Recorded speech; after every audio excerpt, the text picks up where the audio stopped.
Ma'am చిన్న పిల్లల్లో headache చాలా ఎక్కువగా ఎందుకు వస్తుంది?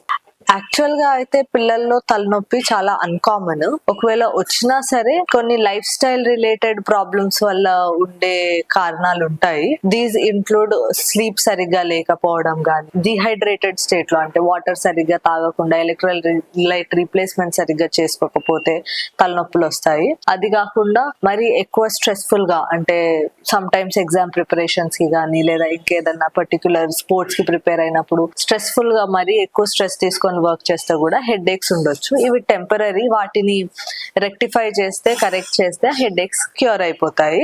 అట్లా కాకుండా ఒకవేళ ఫీవర్స్, హై గ్రేడ్ ఫీవర్స్ ఉన్నా సరే లేదా యుఆర్టిఐస్ అంటే సర్ది, సైనసైటిస్ అట్లా ఇన్ఫెక్షన్స్ ఉన్నప్పుడు కూడా తలనొప్పి ఆ ఇన్ఫెక్షన్ ఉన్న టైంలో మాత్రం ఉంటుంది. కాబట్టి దాన్ని ట్రీట్ చేస్తే హెడ్ ఏక్ కూడా రికవర్ అయిపోతుంది.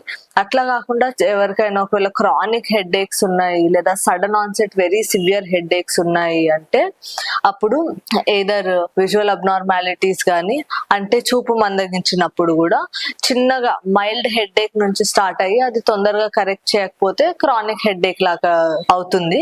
కాబట్టి ఒకవేళ క్రానిక్ గా హెడ్ ఏక్స్ మరీ ఫ్రీక్వెంట్ గా చెప్తున్నారు, ఈవినింగ్ టైమ్స్ లో త్రూ అవుట్ ద డే చెప్తున్నారు అంటే ఒకసారి కంటి పరీక్ష కూడా చేయించుకొని అద్దాలు పడతాయేమో చూయించుకుంటే బెటర్. అట్లా కాకుండా వెరీ రేర్ కాజెస్ వచ్చేసి పిల్లల్లో కూడా ఒకవేళ ఇంట్రాక్రేనియల్ లీజన్స్ అంటే మెదడు దగ్గర వాపు ఉండే సమస్యలు లైక్ బ్రెయిన్ ట్యూమర్స్ కానీ ఇంకేమైనా మెదడు లోపల ఇష్యూస్ ఉంటే కూడా అవి హెడ్ ఏక్స్ లాగా ప్రెజెంట్ అవుతాయి. వాటికి ఎవాల్యుయేట్ చేసి ట్రీట్మెంట్ చేయించుకోవాలి. ఇలాంటి మోర్ వీడియోస్ కోసం మా ఛానల్ సబ్స్క్రైబ్ చేసుకోండి. మీకు కింద డౌట్స్ కింద కామెంట్ బాక్స్ లో కమెంట్ చేయండి. Thank you so much for watching this video.